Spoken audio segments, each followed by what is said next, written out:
Hi, Teni Dicely here. If you've been enjoying these Dungeon Master Roundtable episodes, be sure to subscribe to this YouTube channel and ring that bell to get notified when new videos go up. The topic you're about to watch today is just one of a few that were covered during a live-streamed episode on the Dicely DnD Twitch channel. The music you'll hear in this video was created by Tabletop Audio, and I'll let our guests introduce themselves. Hi, I'm Fred Wheeler. I run the How to D&D YouTube channel. I talk about Dungeons & Dragons, mostly 5e right now, and I do talk about other RPGs, and I'm the one who wrangles everybody into these things usually.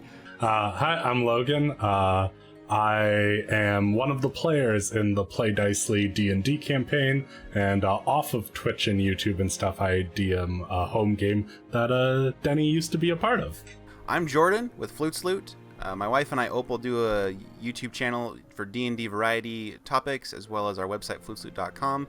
We kind of specialize in her doing lore and crafting magic items, especially magic item formulas. And I'm big into improv and crunchy numbers, as well as reviewing things. So between the two of us, we get quite the spread of content. Happy to be here. Let's move on to our final topic of this evening, and this one's a bit more of a fun one and pretty straightforward, if I do say so myself. Choose a D&D monster, hopefully you have all done so, and change its monster type.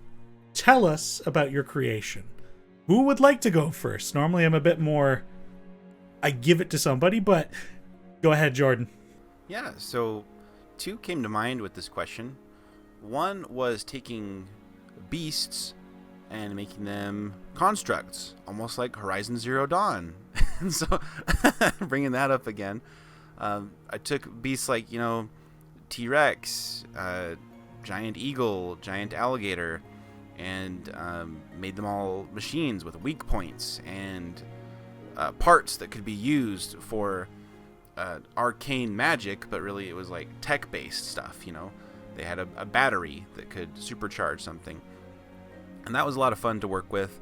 And luckily someone on, I think it was a Reddit post or some blog post somewhere, had already made a bunch of hypothetical stat blocks for someone who was doing D&D Horizon Zero Dawn. And I was like, I don't know if anyone else is using these, but I sure am.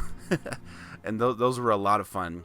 Really tough beasts that are shaped like machines with really cool designs. If you haven't seen Horizon Zero Dawn's robotic machines, check them out. And it's also fun for players to try to figure out, why are they designed that way? Why is this thing shooting ice? And I won't give spoilers for the Horizon Zero Dawn game because its lore is super interesting, but it's not just like Hollywood for the sake of Hollywood. Like, we have beasts that are machines and it's cool and they're gonna fight. Like, there was actual purpose behind it, and that was fun for players to figure out. And then one that was more original to my idea was I did a zombie campaign with an overrun city, but it wasn't like undead zombies. So they tried to turn undead and stuff, and it didn't work. And they tried to sense undead, and they didn't sense anything. And they're like, well, what are these things? These are people that were alive, and now they're not. And it was probably the closest example would be The Last of Us, where it's like a spore-based zombie. But mine was actually ooze-based. And it actually had to do with a priestess of Dweeblex, the ooze lord, that was trying to open a portal to the ooze realm in the elemental planes and bring them in. And part of that was kind of collecting all the people's collective consciousness by, in their water supply, putting little ooze tadpoles. And so when they became zombies, it's because these ooze tadpoles invaded their system through the water supply, killing them and then taking over their bodies like big puppets. So the zombies didn't move like they're after food. They moved like they were like marionettes, like something was clumsily controlling their body. And that was a lot of fun for players to figure out the mystery of what is going on here, find the original pool, because there was an aquifer in the mountain where the gate had been destroyed, and they were able to go in there, and that's where they fought a big old reflavored water elemental that was ooze inhabiting the water. And then there was a big fight later of that priestess, and it was a lot of fun. But doing those zombies that were ooze based really put them on their back foot, because they thought they knew what they were getting into, and they did not. And it was a lot of fun. Highly recommend. Yeah, that's That's a fantastic idea. Who's eager to go next? Mine is taking a vampire, and instead of being a undead creature, it is a celestial. As it drains your life, that radiant damage that you are taking, it's actually filling you with radiant energy, and at that moment that the players hit 0 hit points, the radiant energy like bursts through their body and they become like a biblical angel. Not like these beautiful majestic creatures. It is, you are this flaming wheel of eyes. And I think the way I would incorporate it into a world is that it is as like the gods, like the kind of like, good and maybe neutral aligned gods in the world are fighting off the evil gods. They're being overpowered and stuff, and this is how they bolster their army. Because at the end of the day, what is a few lives to an immortal being? I love that. Celestials, they're not necessarily good. Not always. Fred, do you want to go next or should I? No, I'll go next. All right. No, yes, so, yes, Celestials, misunderstood. Not on the same wavelength as everybody else, right? Okay, so for me, this question was actually really hard. And then I also looked at it and I thought, oh, it's like super simple. And then I was like, how can I do something with this? So I felt like changing the monster type wasn't enough. So I've changed a lot more than that, Denny. So you can chop out all of that. So I've changed the Mimic, that is a monstrosity and a shape changer, to an aberration. And I was trying to think back in Dungeons and Dragons history, were Mimics monstrosities or were they actually aberrations? And I really want to reach over to my bookshelf and grab a book off there and check to see if they used to be aberrations, but I feel like I might be returning them to where they used to live, which was they were aberrations rather than a monstrosity. There's something ticking at the back of my brain, and I'm sure if somebody's watching this and knows a bit more about this sort of stuff than I do, or has got the advanced Dungeons and Dragons monstrous manual out, then they'll be able to check. But anyway, so I thought, well, no, I don't want it to be a monstrosity. I want it to be an aberration. And one of the things that pisses me off, frankly, about the Mimic is it's such a cool monster, and yet it goes through the same bullshit scenario every time in 5e. And that is, somebody attacks it, their weapon sticks to it, or they punch it, or they touch it, and they stuck to it, and they can't get free, and everybody else steps back because they know the thing's so slow, laughs at the player who's currently stuck to it, and then proceeds to shoot it until it's dead, and then that's the end of the encounter. As written in the 5e monster manual, that's sort of how our Mimics seem to operate, and I've seen other people use them, and I've used myself, and I get frustrated because I want them to be scary. And so, for me, my Mimics need to have 120 feet of teleportation and don't need to see the location they teleport to. So that when they get hit and they finally get to have their turn, if it's obvious they can't survive, it's time to bugger off, okay? And they can then transform themselves into something else within the dungeon while the players are like, where's that thing we were fighting before? It disappeared. Where did it go? Where did it go? So that the whole time they're on edge as to what has happened with this thing. There's another aspect to the Mimic that still annoys me, is even though it doesn't actually have teeth, it just looks like it has teeth. I want this thing to be able to eat magic items and creatures. I seriously, I want it to be able to swallow them. And if you're small size, like gnome, halfling size, down you go. I want it to be able to swallow those characters, okay, and those monsters and other creatures. I want it to be able to swallow those things and just like, I don't want it to do hit points. It's like, down you go, and you're getting digested inside. And then I feel like I may be gone too far here, but I was like, okay, it's an aberration, so it's an alien from another world. And although it can teleport 120 feet, that's just not quite as interesting as, like, how did it get there in the first place? Did it just fall through a hole in the universe? like all of the other races currently are falling through universes right now.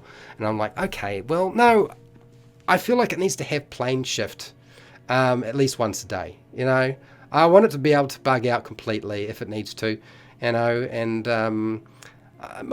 maybe that's gone too far. I mean, I know it's gone too far. I've probably gone too far. But 120 feet, teleportation, and the ability to swallow a creature, it would cause a lot more stress for people than it does right now. Because right now it's just a gag monster. And I think the only time I've ever heard of the Mimic being really interesting is when Baron DeRomp told me about what happened with the Mimic in his game.